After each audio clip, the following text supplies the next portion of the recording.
Thinking back to business, what is some of your business has changed? Yeah. And you've evolved into, obviously you serve people that come to you, but you've really tapped into a more luxury side of the business. What was the catalyst that got you there?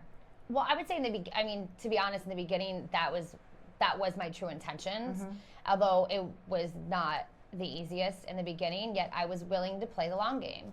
So in the beginning, I was very strategic. Like, I had already worked for that developer, but my job wasn't to sell residential real estate. It was to go to all the high-end agents from Miami to Palm Beach, and what I did was I studied them.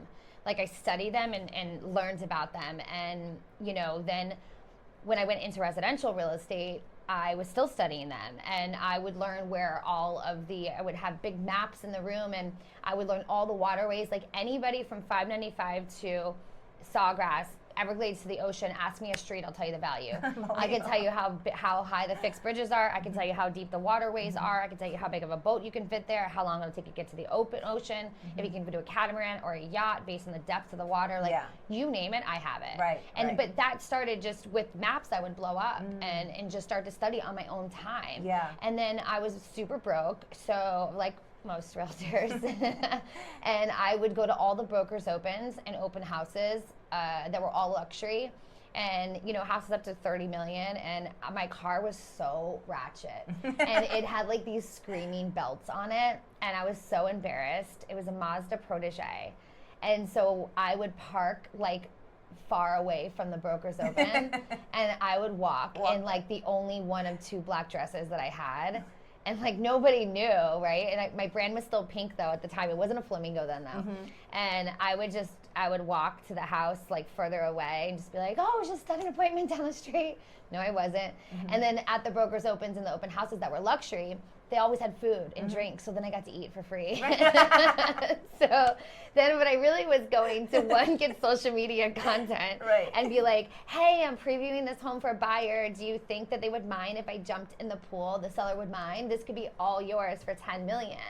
And I would just do that repeatedly, and I was very professional to the agents because I wanted them to take me serious when I had a buyer, that I was going to bring them and I was going to be in the luxury game. Yeah. Like, this was manifested. 100%. This was very intentional in order to do that. Yeah. Very. And you put yourself in the environment.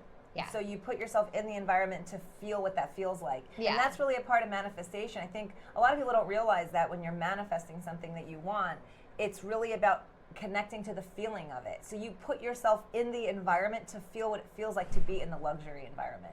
I just manifested. I would study all the time and the agents and what they did. And even right now, there's an agent that I am studying the heck out of, and I've made small tweaks and changes over the last probably 3 months.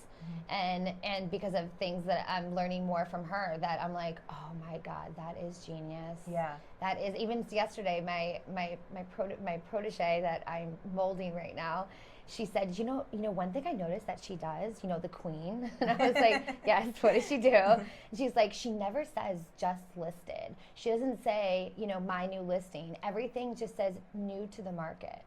And I was like, done, let's do it. Not even a question. If the queen does it, we're doing it. We're doing it. So I love that. We're still growing, we're still learning, but the luxury market is definitely something that I've tapped into, and this year I will definitely do double digits and point lots. I love that.